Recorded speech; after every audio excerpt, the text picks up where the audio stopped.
Hey, and welcome to Nutty Rock Trick Art. Just going to try and straighten you up.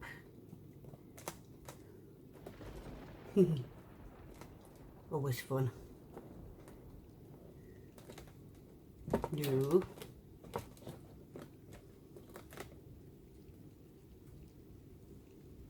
Okay, I think we're good. Okay, so today I'm going to be doing autumn colours. I know I've been doing a lot of split cups recently. This one I want to do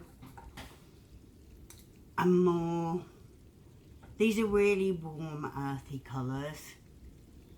And I kind of feel like I don't want it to be like crazy wacky. I want it to be more deep and rich. So that's what I've decided on this palette. I'm going to start with this, which is a beautiful, what they call flesh ochre. Very similar to Naples Yellow Light. It's a creamy, buttery colour. I'm just going to put tiniest amount, just enough for it to reach the bottom. And we're doing really little layers to start with and bigger layers after. I'm mainly using the yellow oak, the flesh ochre. I'm never going to get the name of that right. The flesh ochre as a colour separator more than anything else. Because some of these colours are difficult to manage. Sort of inspired by the Massey Boys, because I was struggling with this palette and how I was going to do it, and they were just like, just add some white. I kind of didn't want to do that. I kind of wanted it, I didn't want that kind of stark. So what I've done is I've gone for the flesh ochre, which is like a more creamy, warmer than white. That was quite a deep layer, but I do like that colour. It's beautiful. I'm actually gonna, I'm gonna put this one straight in there because I just think it's beautiful next to each other. I'm gonna put some of that gorgeous buttery flesh ochre in on top of that, and then we can go to my red.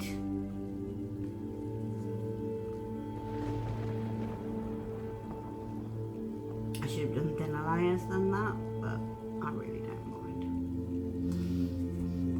And then I'm going to top it off with gold and pour into a gold puddle. Just going to put a nice thick layer of gold there.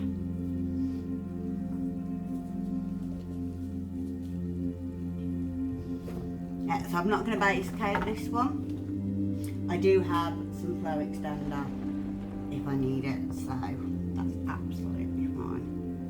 I'm just going to put a nice big dollop of gold in the middle, and I'm just going to spin that round.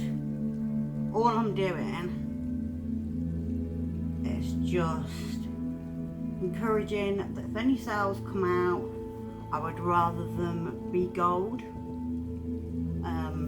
I don't mind if I get some other cells.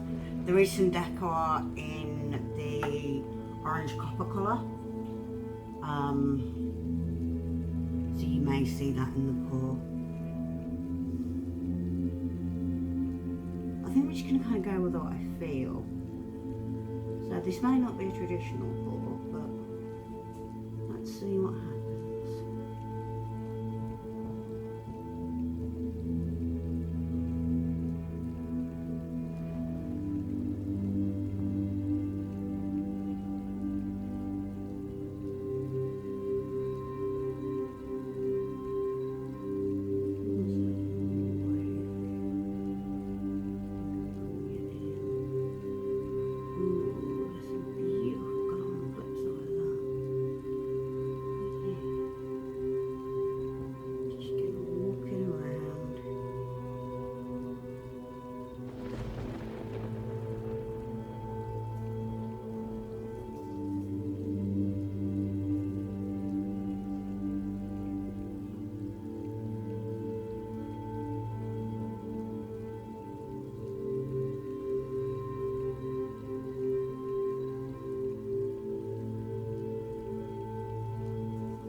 Okay, well, I said I was just going to go with what I felt, and that's exactly what I did. Okay, let me get some flow extender on, and I've got some knocking them out.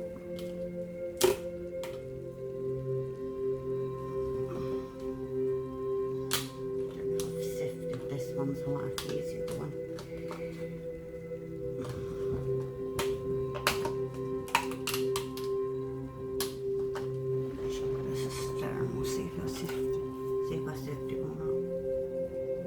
That's what it'll be.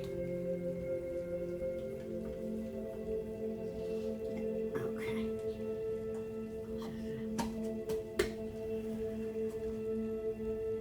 Trying to remember which pot of pouring medium. That one's empty, so it is that one. Okay. That's fine. I can just dollop a bit more water in it.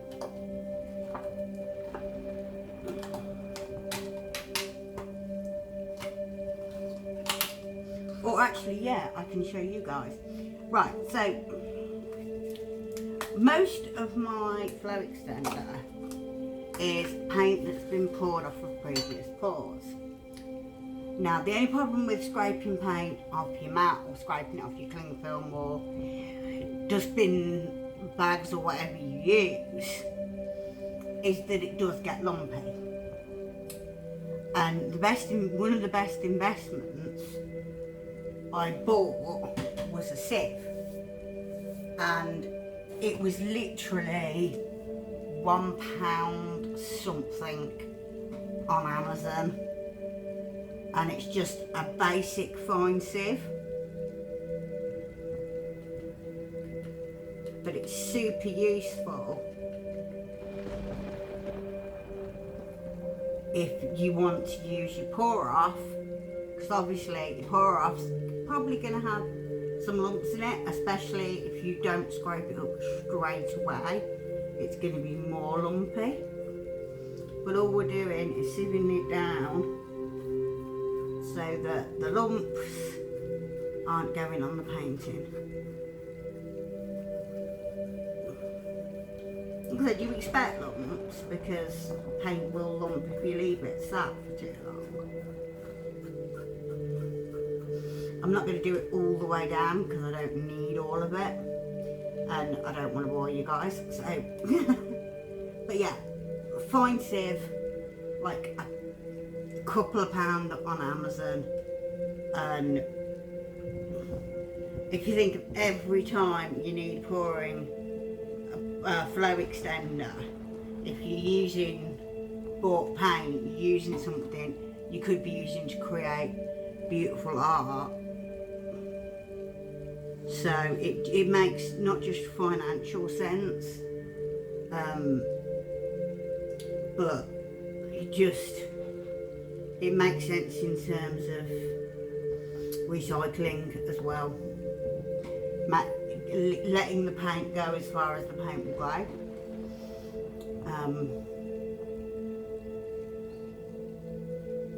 Because like you've paid for the paint and you've paid for the pouring medium. And I'm not being Scrooge, that's so not who I am.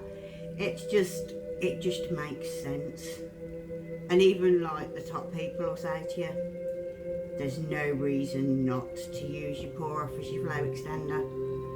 Give it a quick sieve and it's good to go.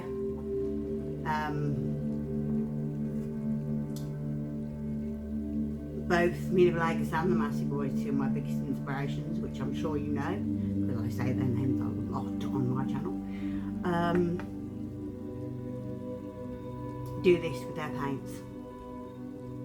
They quite often use their pour off or leftover paints, so if they've made some up to do a particular pour but didn't use all of it, it just sits around in their studio.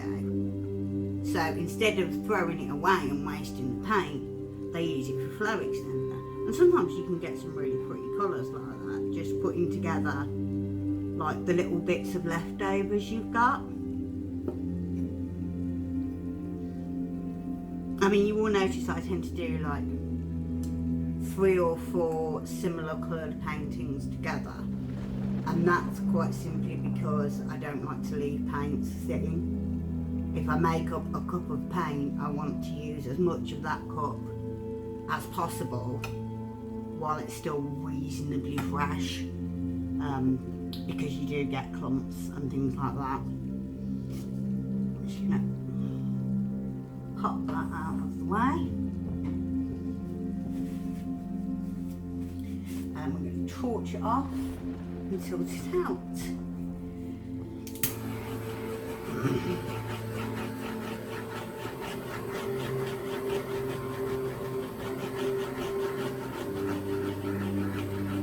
It's really interesting because the brown is a lot less dominant than I was expecting.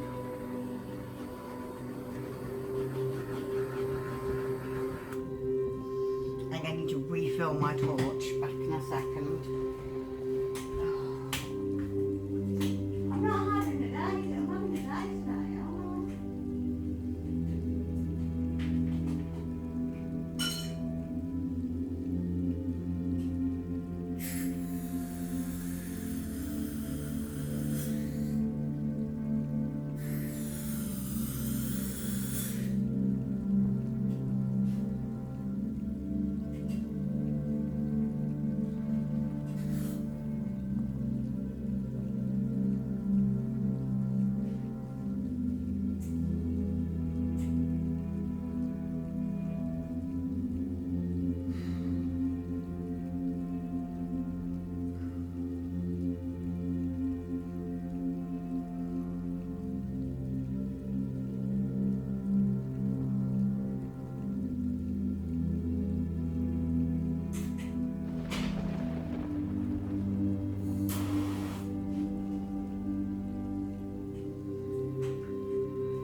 Let's tilt this out.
Quiet just because I'm concentrating.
but I'm really not mad about it. I think that's really interesting.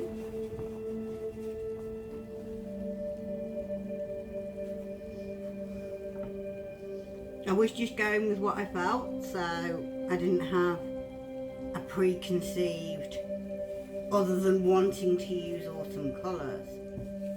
I'm surprised how much green I ended up with, actually. I didn't think that I knew I'd put quite a lot of the copper in, but I didn't think. I'll probably watch it back and go, yeah, you did, you nutter.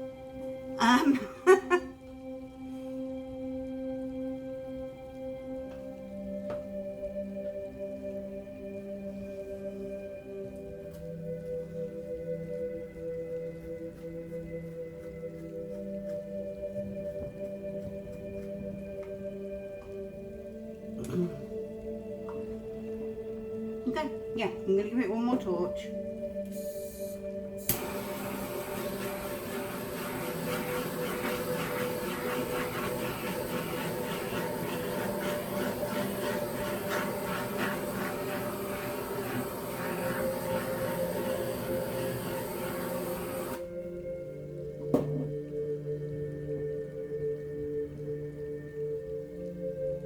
Yeah, I really like that.